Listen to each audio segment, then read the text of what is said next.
Agrupa términos y variables. 2. Busca números cuadrados perfectos. 3. Igual las ecuaciones. Y 4. Factorizas. Finalmente, sabemos que el centro de este círculo es 2,2 y el radio es igual a 4, porque es la raíz cuadrada de 16. Como observaste, transformar una ecuación general a ordinaria no es complicado. Solo tienes que seguir los pasos anteriores y seguir practicando.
puedes apreciar, la parábola abre hacia la izquierda.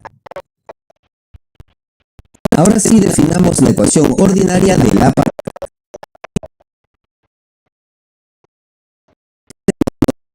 El ordinario que se debe utilizar.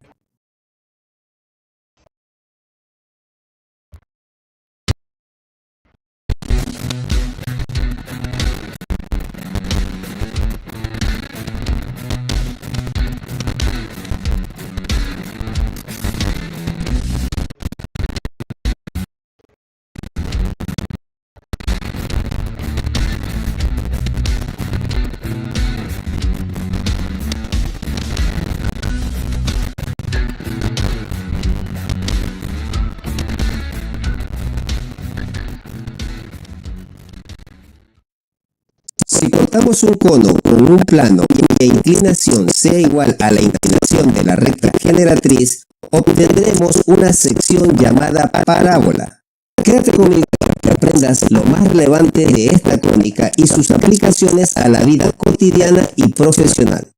Pero antes, déjame recomendarte estos videos, en los cuales te explico cómo obtener la ecuación ordinaria de la circunferencia, la elipse y la hipérbola.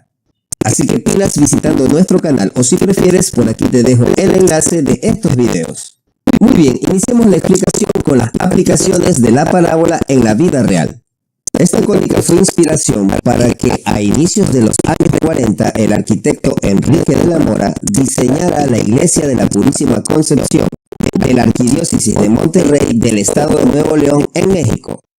Y gracias a esta majestuosa obra, el arquitecto en mención ganó el Premio Nacional de Arquitectura y años más tarde, el Papa Juan Pablo II elevó este templo a la posición de Basílica Menor.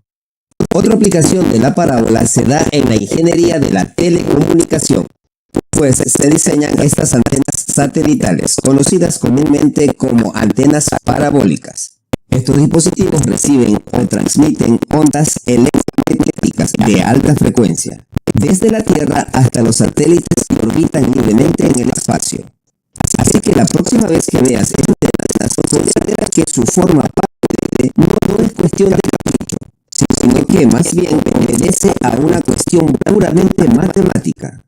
Una de las atracciones más turísticas de Australia es sin duda el puente de la bahía de Sydney, el cual fue construido de una forma parabólica, pues así su estabilidad es más segura. Y prueba de ello es que su estructura se ha mantenido intacta desde que se abrió al público el 19 de marzo de 1932. Este puente tiene una longitud total de 1.149 metros y su arco se eleva hasta una altura de 134 metros, convirtiéndose en uno de los puentes más estables de la historia. Por otro lado, y para deleite de todos nosotros, la parábola está presente en las fuentes de algunos parques. Es evidente que se ha utilizado de manera inteligente las matemáticas para manipular la trayectoria de los chorros de agua y convertirlos en verdaderos arcos parabólicos. Otra aplicación de la parábola está en el diseño de los espejos convexos, los cuales son de mucha utilidad en los almacenes, supermercados, estacionamientos o cualquier lugar que se requiera una visibilidad más amplia. Y gracias a este diseño parabólico, estos espejos son divergentes. Es decir, que los rayos de luz que son recibidos en esta superficie curva son reflejados desde un punto principal llamado foco, produciéndose de esta manera una imagen con amplio campo visual. Y hasta en el deporte está presente la parábola. Si observas, por ejemplo, la trayectoria del lanzamiento de un balón o la trayectoria desde el despegue y vuelo de un salto largo de un atleta, evidentemente se va a describir una parábola. Como ya te habrás dado cuenta, la parábola está presente en muchas situaciones de la vida cotidiana y profesional. Ok, una vez que se analizaron algunas de sus tantas aplicaciones, en lo que resta de este video trataremos ahora la parte teórica, abordando en primera instancia su definición desde el punto de vista geométrico. Luego analizaremos cada uno de sus elementos. Acto seguido estudiaremos los modelos de sus ecuaciones. Y por último te expondré un ejemplo de cómo determinar la ecuación ordinaria y general de la parábola. Veamos pues la definición. Una parábola es el conjunto de puntos en el plano que mantienen una equidistancia entre un punto fijo y una recta. Para que comprendas mejor esta definición, analicemos los elementos que la componen. Una parábola contiene un punto llamado vértice, cuyas coordenadas son h, k. El punto fijo que se menciona en la definición se llama foco, el cual no forma parte del conjunto de puntos que describe la parábola, pero siempre se localizará en la parte interna de la sección cónica. Sus coordenadas dependerán de la posición de la parábola. Dichas coordenadas se las puede definir a partir de las coordenadas del vértice. Es decir, que si la posición de la parábola es horizontal, a la coordenada h se le aumenta un valor p. Pero si la posición de la parábola es vertical, a la coordenada k se le aumentará el valor p. Seguro te preguntarás cuál es el valor de p. Y antes de responderte esa pregunta, debo mostrarte el siguiente elemento, la recta directriz, la cual le da la dirección a la parábola. Pero déjame explicártelo con más detalle. Si la recta directriz es horizontal, su ecuación será y igual b, donde b será cualquier punto de la ordenada por donde pasa la directriz. Y dado que esta recta directriz es horizontal, entonces la parábola deberá abrir hacia arriba o hacia abajo. Eso dependerá de la ubicación del vértice. Por otro lado, si la recta directriz tiene una posición vertical, su ecuación es x igual a, en donde a es cualquier punto de la abscisa. Y la parábola abrirá a la izquierda o a la derecha de esta recta directriz. Eso dependerá evidentemente de la ubicación del vértice. Aclarado esto y respondiendo a la pregunta de cuál es el valor de p, pues dicho valor es la distancia que hay entre el vértice y el foco o el vértice y la directriz. En conclusión, la recta y el foco son equidistantes al vértice. Muchos matemáticos a este valor le denominan parámetro, el cual podrá ser positivo o negativo, todo dependerá de la ubicación del vértice. Si el vértice se encuentra por arriba de la directriz, el parámetro será positivo. Pero si el vértice se encuentra por abajo de la directriz, el parámetro será negativo. Análogamente, si la parábola es horizontal, el valor de p será positivo si el vértice se encuentra a la derecha de la directriz. Pero si el vértice está a la izquierda de la directriz, el parámetro será negativo. Ahora solo me falta indicarte un elemento, el lado recto, mismo que pasa por el foco y es paralelo a la directriz. Su longitud es 4 veces p. Matemáticamente se lo calcula como valor absoluto, dado que p puede ser positivo o negativo. Y como se trata de una longitud, solo nos interesa el valor absoluto. Ya con todos los elementos principales de la parábola, ahora sí analicemos la definición. Una parábola es el conjunto de todos los puntos en el plano que mantienen una equidistancia entre un punto fijo y una recta. El punto fijo se llama foco y la recta se llama directriz. La distancia es igual a esta distancia. Y esto debe cumplirse en cualquier punto de la parábola. Esta distancia debe ser igual a esta distancia. Como dato importante, esta distancia debe ser medida perpendicularmente a la directriz. Rápidamente pasemos a analizar los modelos de sus ecuaciones. Comencemos con las ecuaciones ordinarias. Recuerda que h y k son las coordenadas del vértice y que p es el valor del parámetro, el cual puede ser positivo o negativo. Cuando el binomio x menos h está elevado al cuadrado, la directriz será horizontal. Por lo tanto, la parábola abrirá verticalmente. Ten presente que si el vértice o el foco están por arriba de la directriz, la parábola abrirá hacia arriba. Caso contrario, abrirá hacia abajo. Por otro lado, si el binomio y menos k está elevado al cuadrado, la posición de la directriz será vertical y la parábola abrirá horizontalmente. Pilas que si el vértice o el foco están a la derecha de la directriz, la parábola abrirá hacia la derecha. Caso contrario, abrirá hacia la izquierda. Ahora analicemos sus modelos generales. Es lógico pensar que si uno de los binomios no está elevado al cuadrado, entonces habrá una ausencia del término ax cuadrado para este caso, o una ausencia del término by cuadrado para este caso. Ahora sí ya estás listo para determinar la ecuación ordinaria y general de la parábola, así que vamos por ello. El vértice de una parábola es el punto cuyas coordenadas son -1, 1 y la ecuación de su directriz es x igual 1. Nos solicitan determinar la ecuación ordinaria y general de dicha cónica. Como estrategia de resolución te recomiendo ubicar en el plano el punto dado y la recta directriz. Y esto en GeoGebra es una tarea muy sencilla, nos ubicamos en la barra de entrada. Abrimos paréntesis y colocamos las coordenadas -1, 1. Le damos Enter y automáticamente se ubica el punto en el plano. De la misma manera colocaremos la información de la recta directriz. En otras palabras, x igual 1. Le damos Enter y automáticamente se ubica en el plano cartesiano. Como ves, así de sencillo ubicamos el vértice y la recta directriz. El paso siguiente es determinar el valor de P.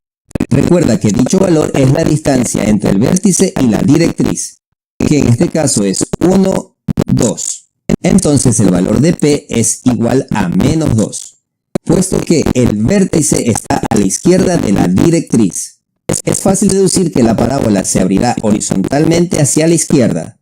Por lo tanto, para las coordenadas del foco deberemos tomar esta condición, dado que el foco se desplazará hacia la izquierda del vértice. Por lo tanto, su planteamiento queda de la siguiente manera: -1, -2, 1. En definitiva, las coordenadas del foco son -3, 1. Como cálculo adicional, aunque no lo solicita el problema, podemos determinar la longitud del lado recto. Al reemplazar el valor de P en esta fórmula, obtenemos lo siguiente: 4 por -2, eso es igual a -8. Y el valor absoluto de -8 es 8. Te recuerdo que para trazar el lado recto en la gráfica, este debe ser paralelo a la directriz.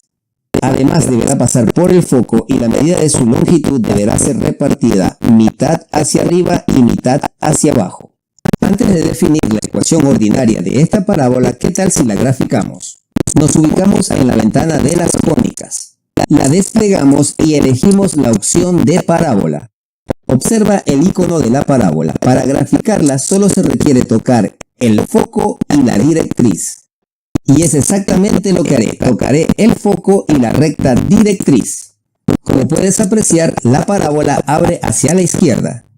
Ahora sí definamos la ecuación ordinaria de la parábola. Pilas que este es el modelo ordinario que se debe utilizar. Dado que el binomio y-k está elevado al cuadrado y esto sugiere que la directriz es vertical. Como el valor de h es -1, aplicaremos la ley de signos. Menos por menos es más 1. Para el valor de k tenemos 1 positivo, más por menos es menos. Y el valor del parámetro es -2.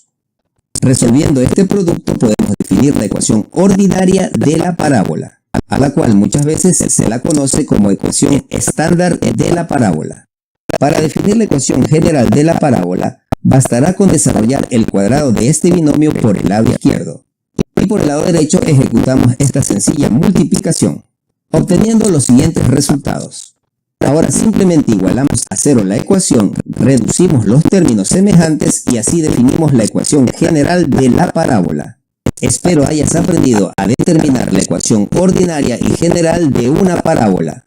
Si te gustó el contenido de este video, pero sobre todo te sirvió, no olvides compartirlo, suscríbete y pilas activando la campana de notificaciones.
los valores de B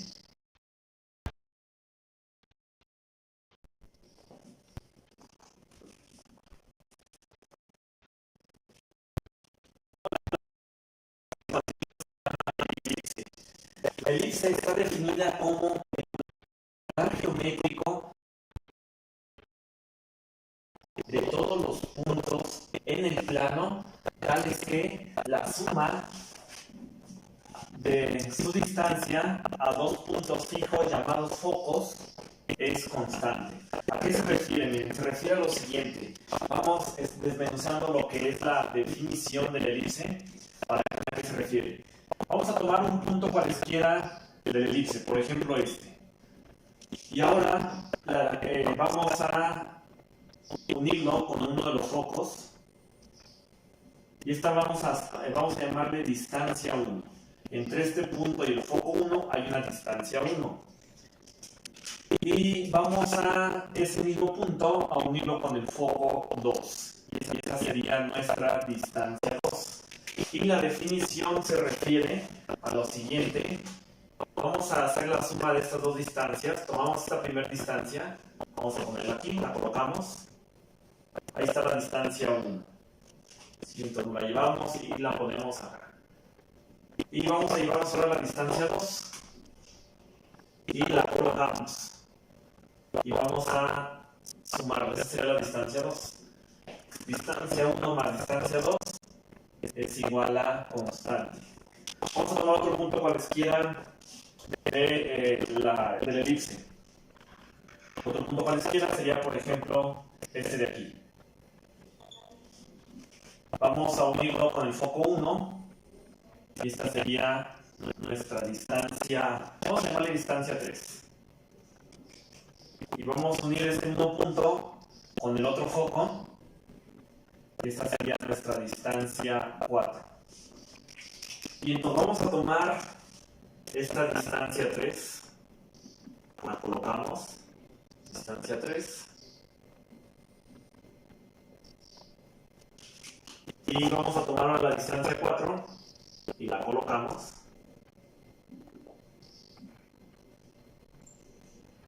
Y ahí es lo que quiere decir lo que dice la definición. Que la elipse es el lugar geométrico de todos los puntos, tal es que la suma de sus distancias, estamos sumando esta distancia 1 con la distancia 2, supongamos que da 10, por decir algo. Dice es constante. Y se refiere a esto otro, de que tomé otro punto cualesquiera de la elipse, aquí fue el punto 1, aquí fue el punto 2, y entonces vean cómo la suma de esas distancias también sería 10. A eso se refiere a que es constante. No importa qué punto tomes de la elipse, la suma de esas dos distancias siempre va a ser constante. Y ya lo verificamos aquí con este ejemplo. Entonces a eso se refiere la definición de la elipse. Y la elipse es una curva que se asemeja a esto que tenemos aquí.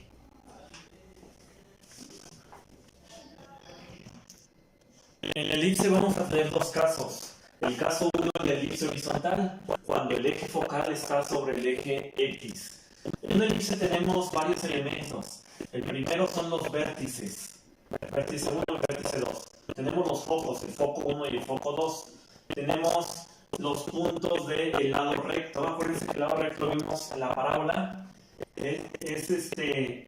Cruza o pasa por el foco. La longitud desde el punto L1 hasta el punto R1 y pasa por el foco 1. El lado recto 2 tiene la misma longitud, pero las coordenadas son las que varían. Y el lado recto 2, la longitud pasa por el punto L2, llega hasta el punto R2 y pasa por el foco 2. Tenemos también otros dos puntos B1 y B2. Entonces, miren, vamos viendo aquí las coordenadas. Los vértices van a tener coordenadas menos a, 0 en el caso del vértice 1 y el vértice 2 coordenadas a, 0. Tenemos también los focos, las coordenadas de los focos. El foco 1 es menos c, 0 y el foco 2 c, 0.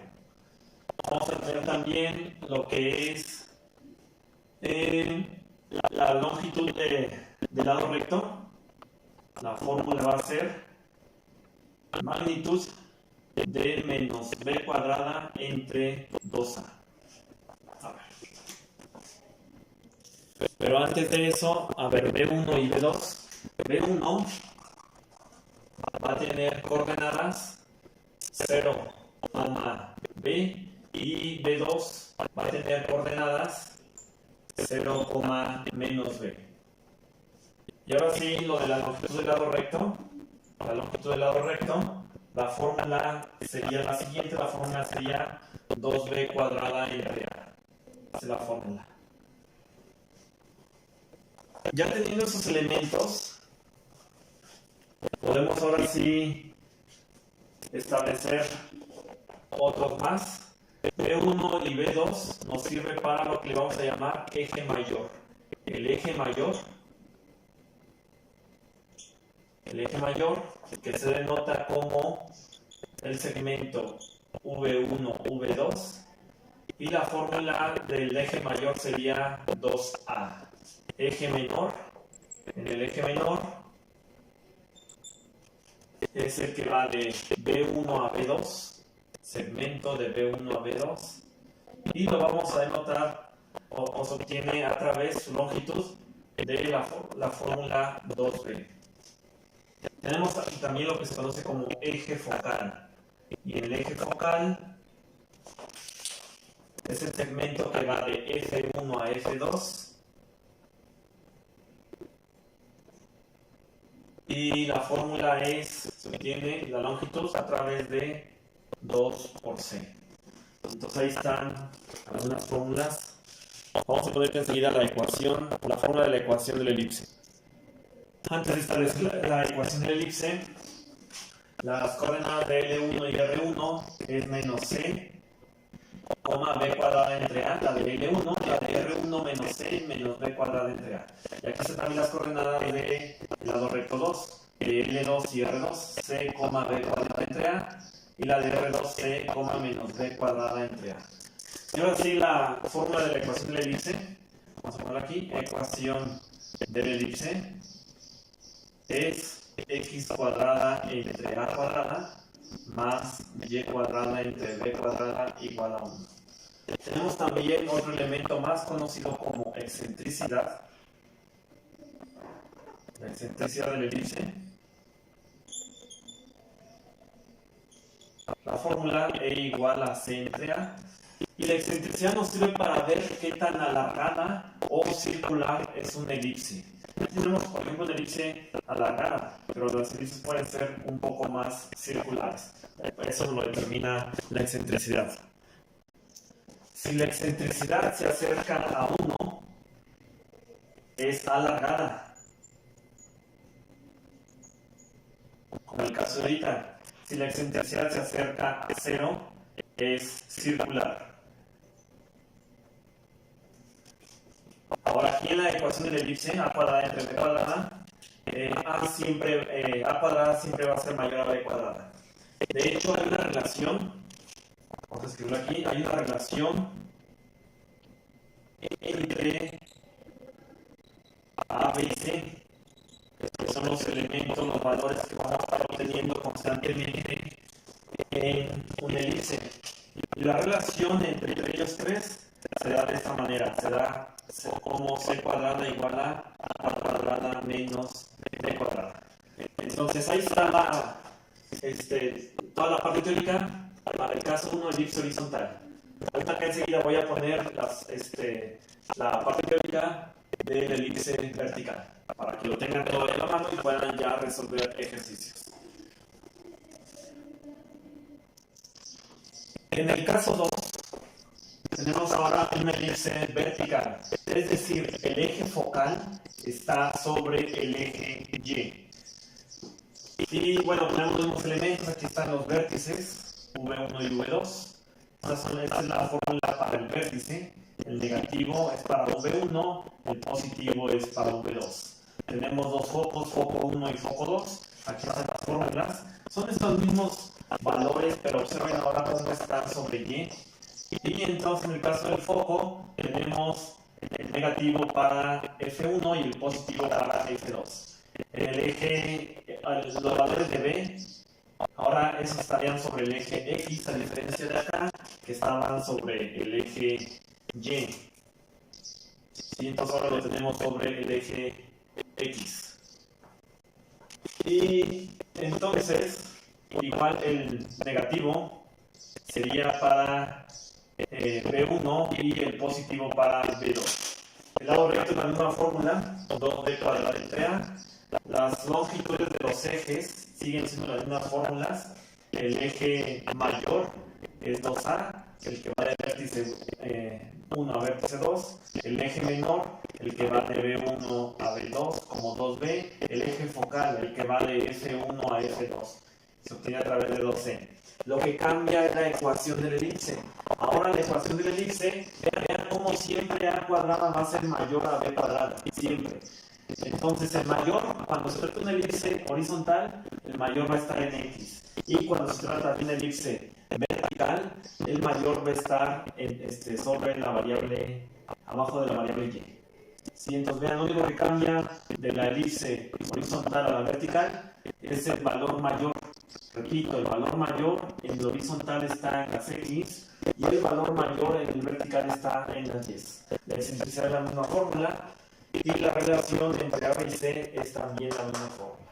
Entonces, esta es la parte teórica que vamos a utilizar en la solución de ejercicios. Entonces, tenla ya a la mano para la hora que estemos resolviendo te puedas guiar.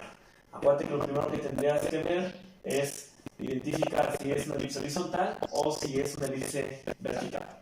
Entonces nos vemos en los siguientes videos para empezar ya a trabajar y poner en práctica esto que acabamos de ver.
¿Qué tal amigos? Espero que estén muy bien. Bienvenidos al curso de la hipérbola y ahora veremos cómo dibujar una hipérbola y cuáles son sus elementos. Y pues para hablar de la hipérbola y aprender a graficarla, pues primero tenemos que saber qué es y cómo se define, ¿no? Aquí lo dice, bueno, no tan claramente, ahorita les voy a explicar esto, ¿sí? que parece difícil, pero no lo es.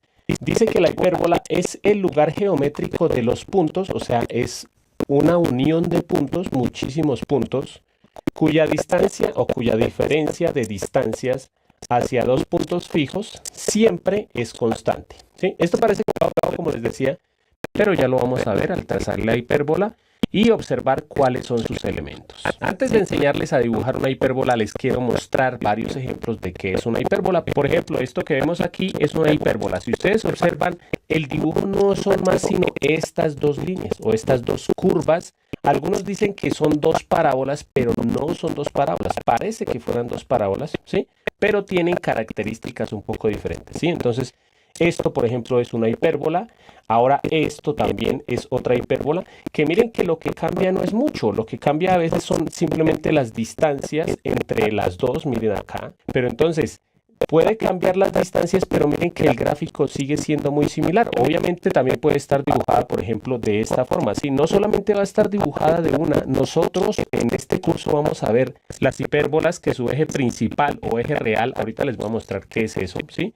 Va vertical o va horizontalmente, ¿sí? Que son gráficas como estas que hemos visto, ¿sí? Solamente de esta forma o girada de esta forma. Esto que vemos aquí son dibujos de hipérbolas. Algo clave que quiero enseñarles aquí antes de empezar a trazar la hipérbola es lo siguiente. Miren que estas dos líneas que observamos aquí parece que formaran una línea recta, si ustedes lo observan bien, pero si coloco aquí ahora una línea, nos vamos a dar cuenta que no es que formen una línea recta, sino que más bien huyen de esa línea recta, ¿sí? Miren que la hipérbola va acercándose cada vez más a esa recta, pero nunca la toca, ¿sí? Esta recta que les coloco aquí, que también funciona con esta otra recta, estas dos rectas se llaman asíntotas, que nos sirven para poder graficar la hipérbola un poco mejor. Pero bueno, ahora sí vamos a aprender a dibujar una hipérbola y a ver cuáles son sus elementos. Entonces, primero les voy a indicar los pasos que debemos seguir para dibujar la hipérbola. El primer paso es dibujar un rectángulo, puede ser alargado o más parecido a un cuadrado. Además, este rectángulo puede estar de esta forma, ¿sí? Con la base más larga que la altura,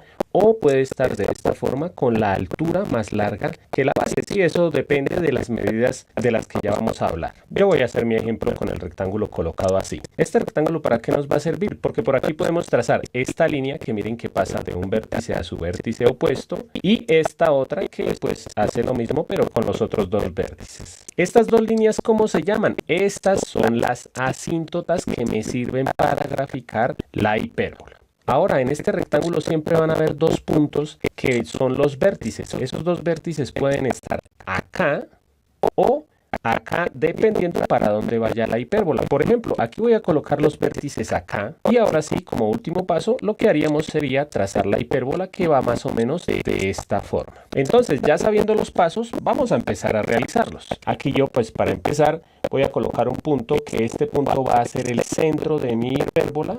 Yo lo voy a llamar O, ¿sí? Acuérdense que las hipérbolas pueden ser verticales u horizontales. En este caso yo voy a dibujar una hipérbola horizontal, por eso vamos a dibujar una línea horizontal, que esta línea si quieren ustedes la pueden dibujar o no, ¿sí? Yo en este caso la dibujo aquí en la edición del video, pero pues si ustedes quieren la dibujan, ¿no? Ahora vamos a ubicar los vértices sobre esta línea porque voy a hacer una hipérbola que abre horizontalmente, ¿no? Entonces voy a trazar, a colocar los vértices, por ejemplo, un vértice aquí a 3 cuadritos. Este va a ser un vértice. Y el otro vértice va a estar exactamente a la misma distancia del centro, por eso este es el centro, ¿no?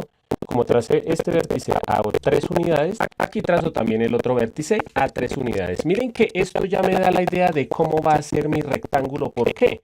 Porque miren que aquí están los vértices, entonces podría ser un rectángulo como este, o como este, ¿sí? Miren, más alargado o más parecido a un cuadrado, ¿sí? Puede ser de diferentes formas. Entonces ya conocemos más o menos, digámoslo así, la base del rectángulo, ¿sí? Ahora, esta medida desde el vértice hacia el centro se llama A. No importa qué tan larga, por ejemplo, yo quise colocar los vértices aquí, pero dependiendo de la hipérbola los podemos colocar más cerca o más lejos del centro, ¿sí?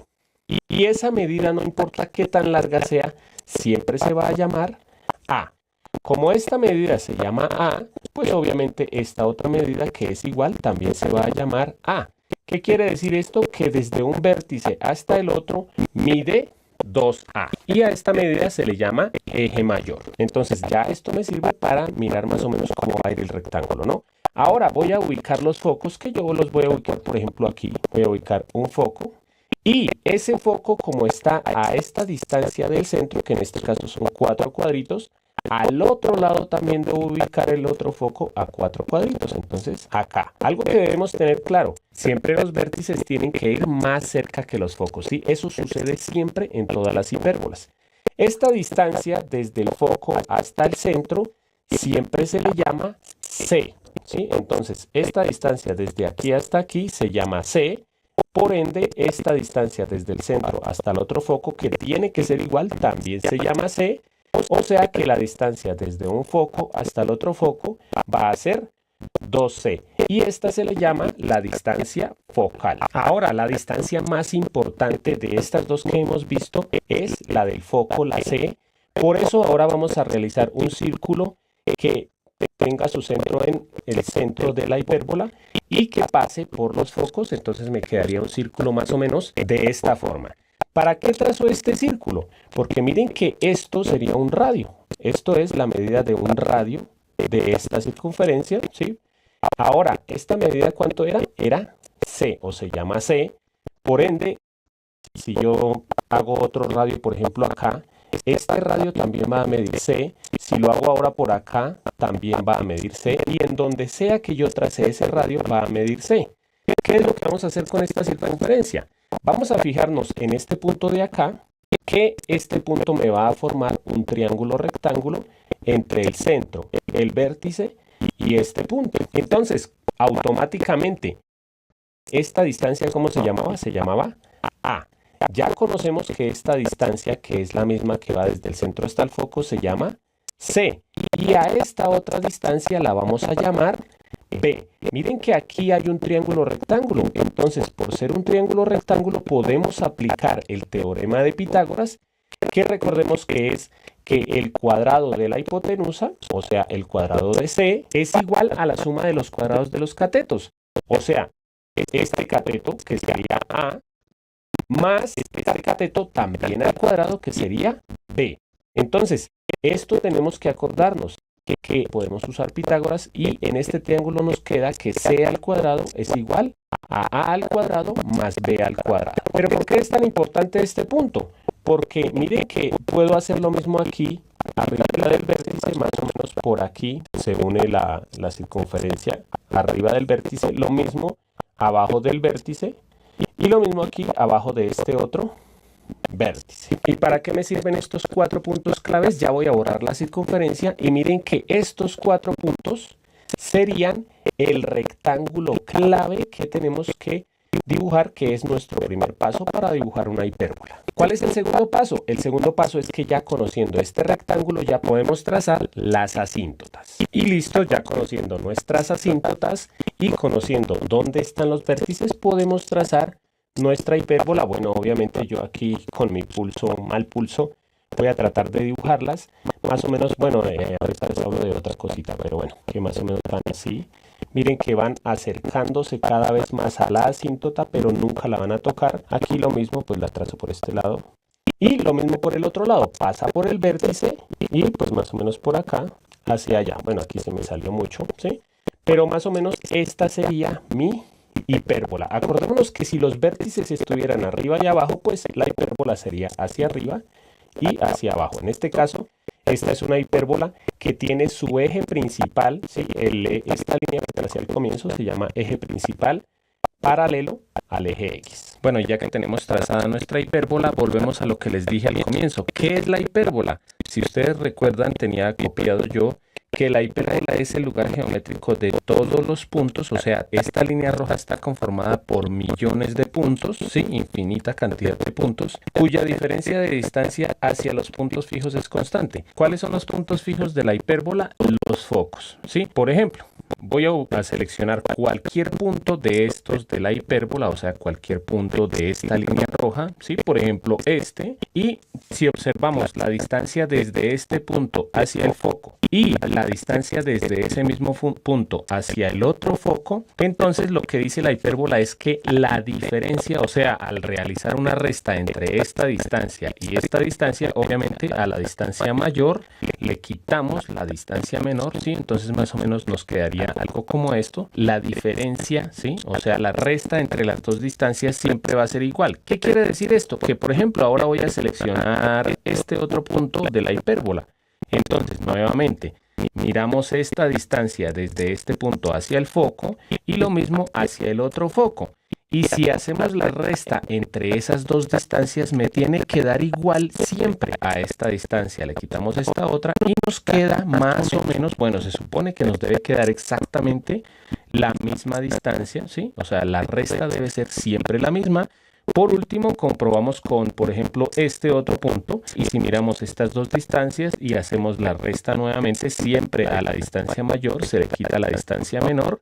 Y miren que la resta o la diferencia entre esas dos distancias siempre me da una constante. O sea, siempre da lo mismo. Y por último, les voy a recordar que al igual que en la parábola, bueno, voy a borrar acá, al igual que en la parábola y en la elipse, hay una línea que pasa por el foco y que toca, en este caso a la hipérbola, que es esta línea, que esa línea se llama el lado recto, del que ya vamos a hablar en los siguientes videos cuál es la medida de ese lado recto, ¿sí? Que también nos sirve para mejorar un poquito el dibujo de nuestra hipérbola. Por último, resumen, aquí la primera distancia, que es la distancia entre vértices, la distancia de vértice hacia vértice, que sería, bueno, aquí sería A. Entonces la distancia de un vértice hasta el otro sería 2A, que a esta distancia se le llama eje mayor. La otra distancia desde el centro de la distancia se llama C. Entonces la distancia desde el foco hasta el otro foco sería 2C.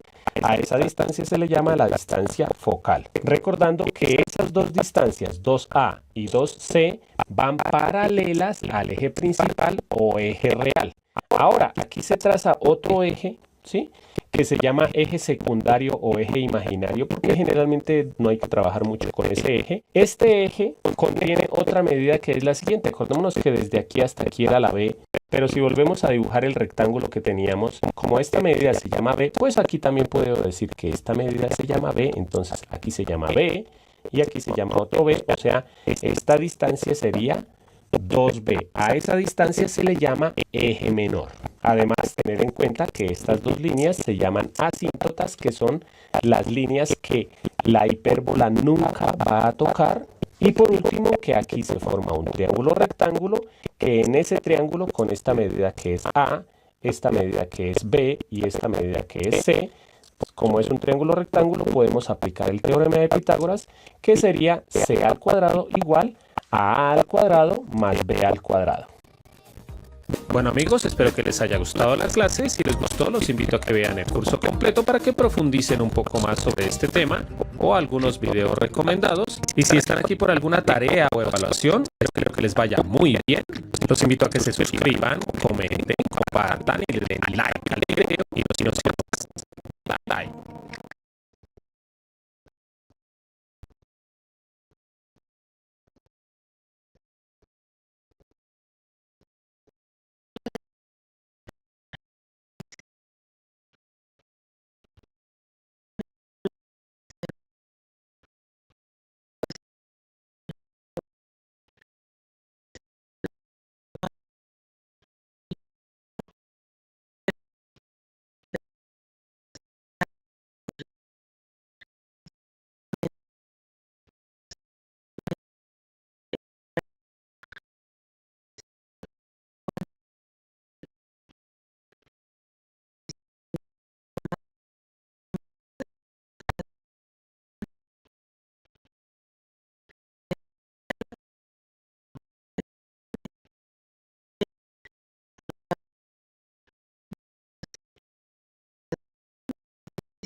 ¿Qué tal amigos? Espero que estén muy bien. Bienvenidos al curso de ecuación de la recta. Y en esta ecuación vamos a hablar de una de las cosas más importantes, que es la pendiente. Primero que todo, pues para que haya pendiente de la recta, pues tiene que cumplir unas condiciones. Primero, que no sea horizontal como esta. Esta es horizontal. Como es horizontal, digamos que yo voy en una bicicleta por acá, no habría ninguna inclinación, ni subida ni bajada. Entonces no hay pendiente. Si nosotros observamos aquí, la pendiente sería 0 dividido en menos 6, o sea 0. No hay pendiente y tampoco debe ser vertical. Pues ¿por qué? Porque una pared no podemos decir, por ejemplo, este sería el dibujo de una pared, no podemos decir que tenga pendiente. Para que tenga una recta pendiente tiene que ser inclinada, por ejemplo, así. Entonces, ¿qué es la pendiente? Como les decía, es la que nos brinda o la que nos deja conocer qué tan inclinada está la recta. Por ejemplo, vuelvo a decirles, si yo estoy en una bicicleta aquí a la izquierda, tendría que subir. Entonces esta recta va subiendo, pero ya no tanto. Lo mismo estas van subiendo. Y hay otras rectas que bajan, como estas. Entonces lo primero que tenemos que tener claro es que cuando una recta sube, su pendiente es positiva, y cuando una recta baja, su pendiente es negativa. Ahora, otra cosa que tenemos que conocer de la pendiente. La pendiente también me permite hallar el ángulo de inclinación de la recta. Eso lo vamos a hacer ahorita más adelante con la calculadora. Por ejemplo, una vez que yo conozca la pendiente, en este caso esta pendiente es menos 4 sobre menos 5, o sea, acuérdense que cuando los dos son negativos, menos por menos da más. Entonces la pendiente de esta recta, aquí lo dice, es 4/5. Entonces, pues recordemos que la pendiente, como lo dice aquí, la pendiente es igual a la tangente del ángulo, o sea que el ángulo es igual a la arcotangente de la pendiente. O sea que si yo escribo en la calculadora arcotangente de 4 dividido en 5, voy a colocar la calculadora. Entonces arcotangente, acuérdense que todas las calculadoras tienen seno, coseno, tangente, pero aquí arriba dice seno a la menos 1, coseno a la menos 1 o tangente a la menos 1. Eso quiere decir arcoseno, arcocoseno o arcotangente. Entonces para escribir arcotangente se escribe shift, o algunas calculadoras tienen aquí invertido, shift tangente. Entonces arcotangente de 4 dividido en 5, ese ángulo tiene que ir entre paréntesis. Entonces si la calculadora de ustedes después de oprimir arcotangente no le pone el paréntesis, simplemente ustedes lo colocan. Entonces arcotangente, abrimos paréntesis, 4 dividido en 5, cerramos paréntesis y oprimimos igual. Y aquí lo que me va a dar, voy a dejarlo en grados, minutos y segundos, este ángulo 38 grados y 39 minutos va a ser el ángulo que está aquí, el ángulo que forma el eje X con la recta.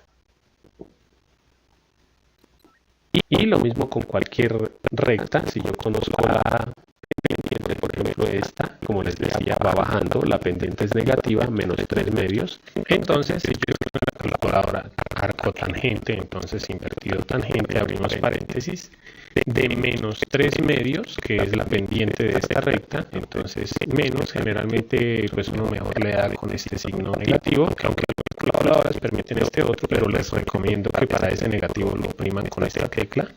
Menos 3 dividido en 2, cerramos paréntesis, igual.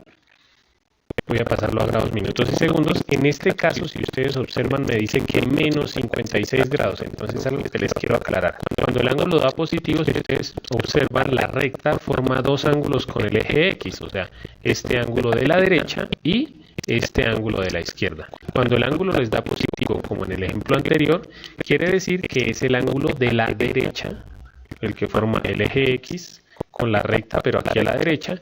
Y como en este caso, cuando da negativo, es porque el ángulo es el que forma el eje X con la recta, pero por la parte izquierda. Entonces, aquí en este caso, ese menos 56 es el que forma el eje X con la recta, pero en la parte de la izquierda. Otra cosa que tenemos que saber es, como lo dice aquí, la pendiente se define como la distancia entre las Y dividido entre la distancia entre las X, que de otra forma es Y2 menos Y1 dividido en X2 menos X1. ¿Qué es Y2, Y1, X2, X1? Por ejemplo, aquí conocemos en esta recta dos puntos. El primer punto, que es, voy a ponerlo aquí, bueno, voy a poner este aquí y este aquí. Este punto es el punto menos 3,5 y el otro punto es el punto 4, menos 1. Entonces, acuérdense que la coordenada menos 3 es la coordenada X y el 5 es la coordenada Y. Lo mismo aquí, el 4 es la coordenada X, el 1 es la coordenada Y. Voy a tomar este punto como que es el punto 1 y este va a ser el punto 2. O sea, aquí es X1, Y1 y X del punto 2 y Y del punto 2. Entonces, si nosotros observamos aquí, miren, la Y del punto 2, ¿cuál es? El número 1, mírenlo aquí, menos la Y del punto 1, que la Y del punto 1 es el 5, mírenlo acá. Abajo se escribiría la X del punto 2, que es 4, ahí está, y menos la X del punto 1, que como el punto 1, la X del punto 1 es negativo, ahí dice menos 3, entonces queda ese menos 3, incluido el signo de la ecuación. En este caso, pues aquí ustedes recordarán que menos por menos, cuando hay dos signos seguidos, se multiplican, menos por menos daría más. Por eso aquí 4 más 3 da 7 y aquí 1 menos 5 da menos 4. Esta sería la pendiente de esta recta, que en el dibujo lo podemos ver de otra forma.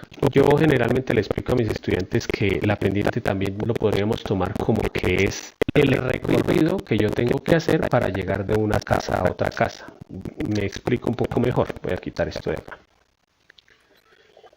Supongamos que yo quiero ir desde la casa morada hasta la casa roja, pero estas son las calles, las líneas horizontales, y las líneas verticales son las carreras. Entonces, para ir de la casa morada a la casa verde, yo no podría irme por donde está la línea, sino tendría que, por ejemplo, aquí bajar por esta carrera y luego irme por esta calle. Entonces lo que tenemos que tener en cuenta es, cuando bajamos o cuando subimos, estamos hablando del eje Y, y cuando vamos hacia la derecha o cuando vamos hacia la izquierda, estamos hablando del eje X. Por ejemplo, aquí, nuevamente, para ir de la casa morada a la verde, tendría yo que bajar, ¿cuánto? 1, 2, 3 y 4. Entonces bajamos 4, como es bajando, se dice que el número es menos 4. Y luego después de bajar 4, tendría que irme hacia la derecha. ¿Cuánto? 1, 2, 3, 4, 5, 6 y 7. Como me fui hacia la derecha, entonces es 7 positivo. Siempre el número del recorrido en el eje Y va arriba y el número del recorrido en el eje X va abajo. Voy a hacer otro cambio aquí. Supongamos que ahora tengo que hacer este movimiento de esta casa a la otra. Aquí, como lo muestran las flechas, el recorrido tendría que ser subir y luego irme a la derecha. Como ustedes lo ven, subir ya va a ser positivo, ir hacia la derecha va a ser positivo. Entonces, subir es positivo, bajar es negativo. Ir hacia la derecha, positivo, ir hacia la izquierda, negativo. Entonces, subimos. ¿Cuánto subimos? 1, 2, 3, 4 y 5. Este número va en la Y. Y luego, después de ese movimiento de los 5, 1, 2, 3, 4, 5, 6 y 7 hacia la derecha, ese numerito es el que va a ir abajo en el eje X.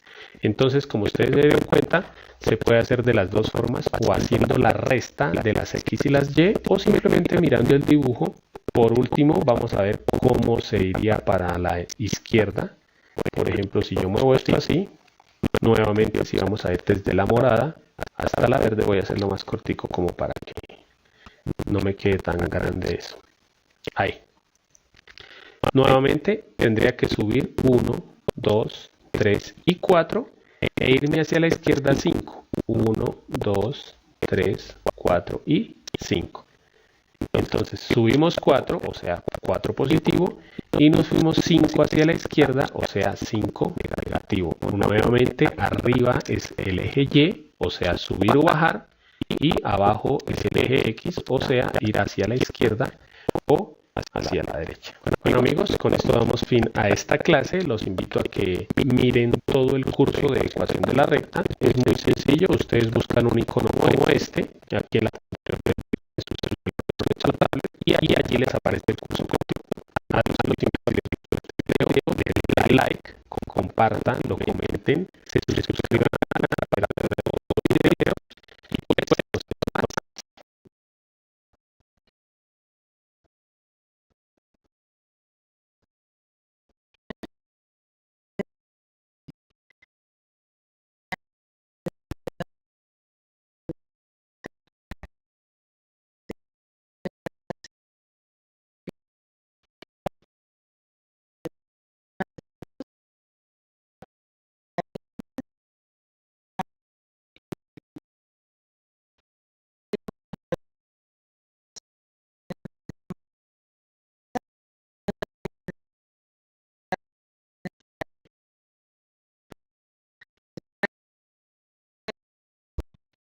pues